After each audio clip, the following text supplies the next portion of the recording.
and welcome to another exciting Blender tutorial. Today we're going to take a quick look at the upcoming geometry nodes. Let's get started.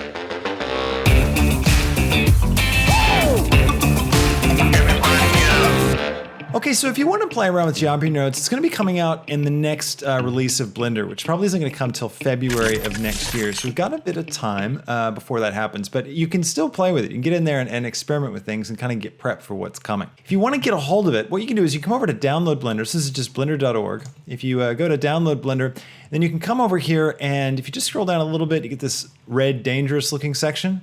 That's the one you want. Download Blender Experimental. It brings you over here and you can get 2.92 alpha. So this is an alpha build. So it's, again, I wouldn't open any of your current project files with it. It can just, up here it warns you, it can be unstable and it can mess up your files. Use it at your own risk. So, yep. So I'll just pull this up a little bit, create myself just a little bit more room, and we'll start simple. So I'm going to go into the modifiers tab on this cube right here, and I'm going to click add modifier, and I'm going to go down here to geometry nodes, and I'm going to drop a geometry node on it. Now, it's just going to look like this, which, there's no controls, no nothing. And that's because geometry nodes gets its own new node graph. So come over here, I've opened up the, the window things we can have. We've got geometry node editor right here, so I can pull that up. And now you can see we've got some brand new spanking nodes. Very, very cool. There aren't a lot of nodes to start with. So in February, when this goes live, we might have a few more. I'm not exactly sure how much more they're going to add to it. But at the moment, the idea is, from what they're saying, is it's going to be kind of a foundational build. They're going to continue to add to it over time. So potentially, in the long run, we'll have a lot of really exciting things we can do. But there are some limitations at the moment. So I don't want you to get too excited about thinking you can do everything that's possible. There's actually kind of a limited use case scenario for this. So anyways, I'll just show you the basics of how it works. So if we take these two geometry, you have an input and you have an output, and it's not doing anything.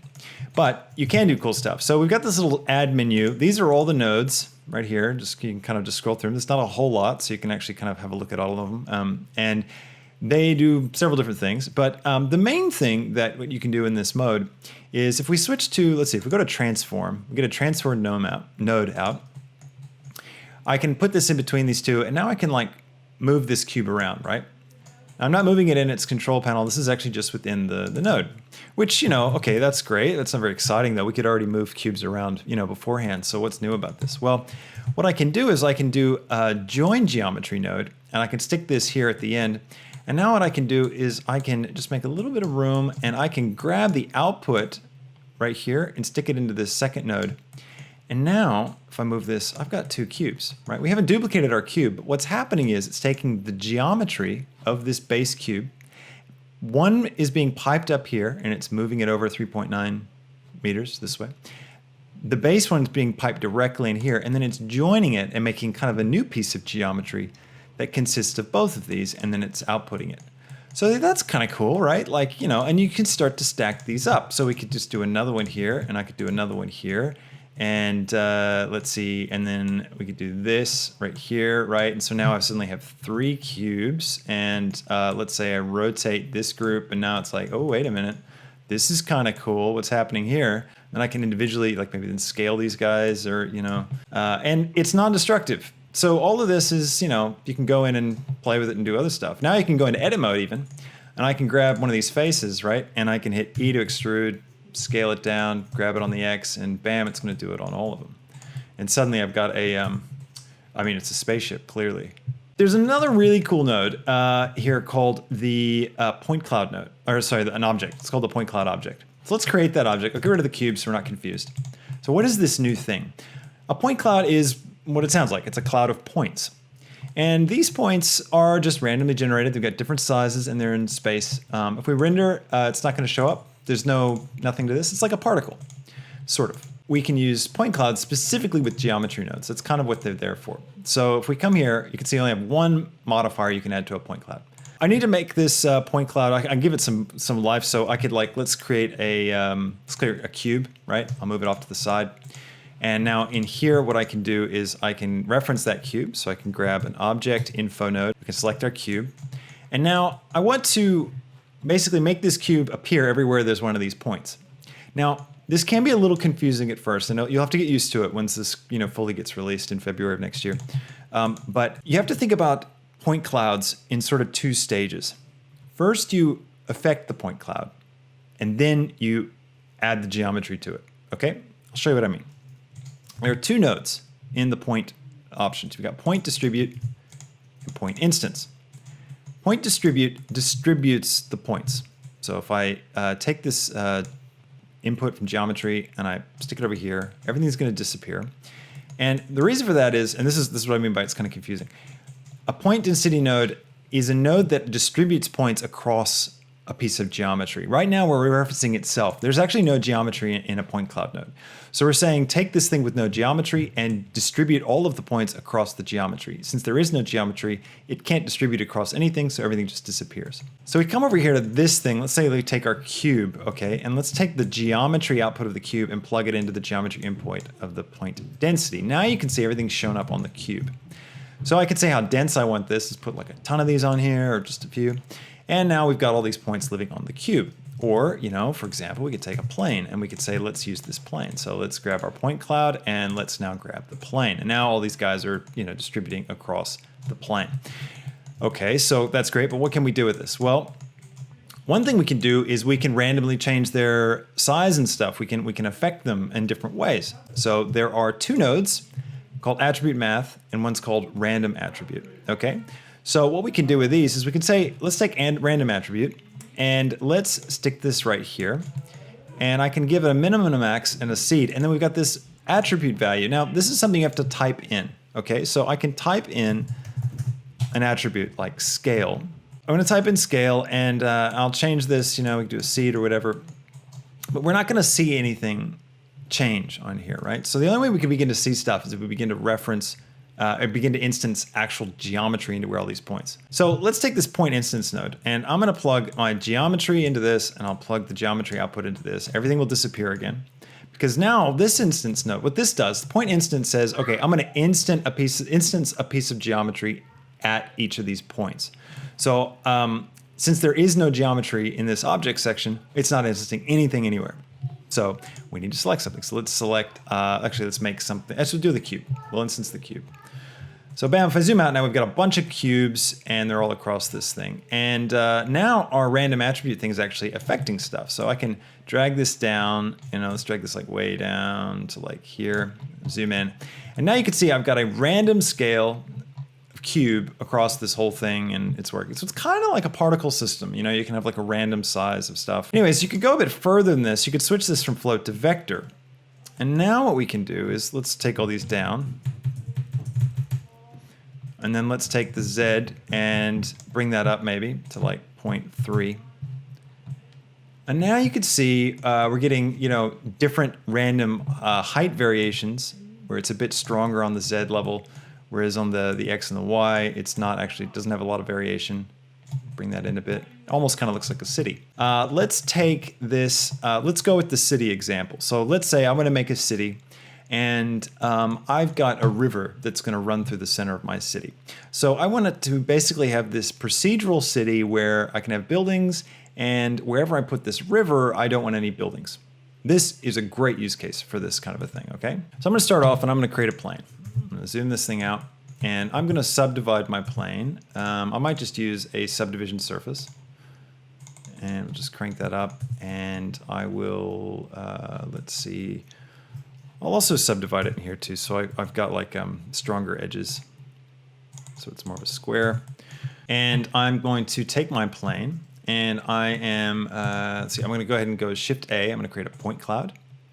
I'm gonna come to my point cloud and go into my modifier stack and I'm gonna add a geometry node. Now I need to get a building, so I'm gonna just create a cube and I'll just grab it off to the side. Now let's not do any modeling to the cube. Let's do it all in geometry nodes just for the sake of it, okay?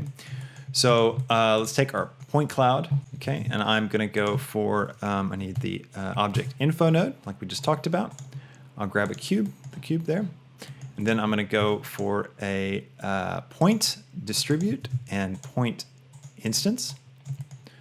And then we also need to get our plane. Actually, this one, I'll bring the plane into this one because we can grab the cube for the instance geometry. So let's take the plane geometry. Let's pipe it into here to the point distribute node to say, I want you to distribute across this plane. And then we take the geometry output and we'll pipe it into the output for the point cloud. So this is now what we're seeing as the result of this. We can take our point instance node, we can drop it here, right? And now we want to change the scale. I can do that a couple ways. I could scale. So notice if you scale this guy, it's not going to do anything. So if you go into edit mode for this guy though, and you scale it there, it is going to actually properly scale all this stuff. So we could start it off like that. All right, so now we've got a very simple setup. Let's go into this object, right? And let's say, all right, I want to create a new geometry node system for this object.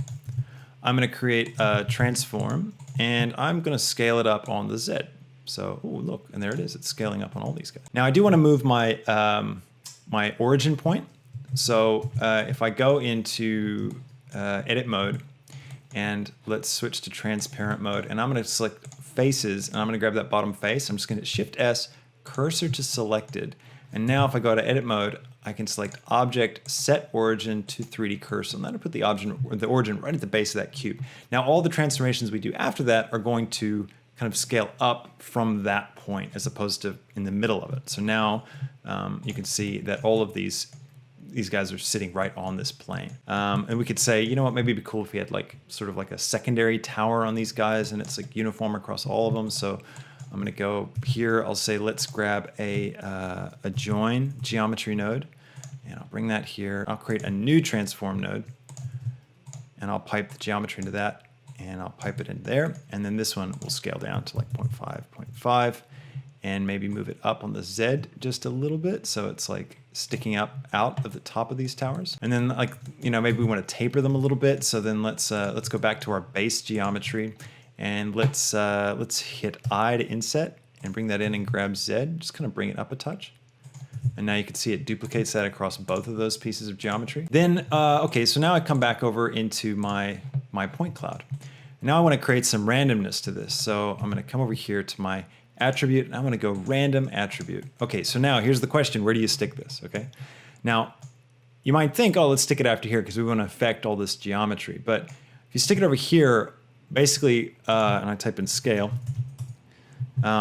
it's not going to do anything. And that's because at this point, once you've instanced your geometry across the whole thing, it's sort of a different entity altogether. This random attribute node it's really about affecting the points before you assign any geometry to them. Okay, so we want to come over here, and now you're going to see it's going to do what you want it to do. So I'll come down, and we'll affect that, you know, and now it's affecting the scale on these guys. But let's actually give ourselves even more control. Let's go to vector, and now we're going to be scaling the X, Y, and Z at different levels. And now the buildings really look different. You know, we could go even further with this. We could say, you know what, I want a different group. So let me come here, and I will duplicate this, and I'll bring this geometry node in here, and I'll take this one into here, and I'll create a join geometry. And I'll stick that here, and I'll bring this one up. And then I need to take my point instance, drag that on here. And now I've got like a totally different group of buildings, you know, and I could say this one, let's make this one a lot less dense. And I'm going to make these really tall and kind of like really thin. Now, again, this is all dynamic. So I can go back to my original beat, you know, over here, and I can, you know, add another one of these, another one of those, pop this into here, pop this over into here. And then like, you know, do some like scale on the Y, and then on the Z, bring it down, bring this down to 0. You know, now they've all got this thing on their base. Let's create this river thing that we talked about. So let's come to our plane object, because this is where we, you know, it's referencing, because the point cloud, remember, it's looking at the object info, it's looking for the plane, right? And it's referencing this object to then place the points across. And so when it's asking for the density attribute here, drag that out so you can see the full text. Density attribute, it's asking for what's the attribute that lives on this piece of geometry that I can use to determine how much density. We need to go to that object, the plane, and then we can come over here and let's, under this tab right here, we got the vertex groups, and this is where it's going to be looking, specifically vertex groups. All right, so let's paint some. We could paint it by hand, but why not? Let's do it dynamically. Let's do this really cool. So I'm going to create a plane, and I'm going to scale it on the X, and I'm going to hit tab, and I'm going to type F3 subdivide, and I'm going to subdivide it a bunch of times. And then what I'm going to do is I'm going to come over here. I'll add a subdivision surface modifier to this guy and pop it up to 2. And then I'm going to add in a curve. So Shift A curve, Bezier, and I'm going to scale it up like so. And then I'm going to take this mesh. Actually, I'll scale this curve up a bit further. And then I'll come in here and I'm going to add in a curve modifier and I'll select that Bezier curve. Okay. So let's put it back at the 0 point. You know, it'll just kind of flies off. If you've got it off, like if you look, if I move this thing, it's going to like exponentially move off. So just be mindful with the curve modifier. I'm going to scale it on the Y till it looks, you know, kind of river-ish. But now what I can do is I can take my plane. Remember, this is the plane that our point cloud is referencing to know how to distribute all these buildings. Go to that specific plane, and I'm going to add a modifier to it. And I'm going to add one of these, the vertex weight proximity node. Now, the vertex weight proximity modifier sounds like a mouthful. Basically what it does is it takes the proximity of another object and it uses that to paint the vertexes of this object dynamically. So if I click it and then I select the vertex group I want to paint, which we don't have one yet on the plane, do we? Come over here. Let's create a vertex group. So we'll call this riverbank. And then let's come back to our modifier. So we want to be affecting the riverbank vertex group, which at the moment is just empty. I'm going to take my target object and I'm going to select my plane.001, which is our river. I could rename this, probably be a bit clearer. And now I could say, all right, I want to use the geometry proximity mode, and we're going to use vertex. So we set this to riverbank. We set this to the target object, which is river. Now I need to come into my plane and I need to select all my points, all my vertices, and I need to make sure they're actually assigned to this vertex group to begin with. So I'm just going to click assign. And now all of these are in there. You can know that for sure if you hit deselect and select and it selects them with that group selected. So that's how you know they're in there. Now this modifier is going to basically modify everything that's been assigned to that group. Okay, so I can use it now. I can go to my point cloud and I can type in, or we can just go over to our plane actually and grab the name of it. So riverbank, back to my point cloud. I can paste it in here, and now I'm able to control things. So, okay, so we come back over to our plane and go to that modifier, and now I can change these, the highest and lowest values, like so, to basically get different kinds of fall off. So if I make these really close to each other, really similar, I can kind of make sure they're right up against it. Or if I wanted, you know, a bit more fall off, I could, you know, turn them up. Likewise, you've got controls here of different types of fall off. So we can also, you know, opposite it and make it like just where the river is. So it's pretty cool. So you can imagine you can do this with more than just buildings. You know, you could do this with trees, with grass, with rocks, with, you know, all kinds of stuff. But what's neat is this is fully, you know, dynamic. So I can go into edit mode and I can grab, you know, one of my vertexes here from my curve, and I can just like rotate Shift Z. I can just move it around. So I can change my river, you know, just like this. I could move this on the Y and say, okay, I want the river to go through this way. And everything's just going to update. Anyway, some of this was kind of helpful. Sorry it was a bit confusing, a little all over the place, but I just wanted to jump in and give you some info on how this works so that you could have some fun with it too. And I hope you have a fantastic rest of your day wherever you are, and I will catch you in the next tutorial. See you later. Bye.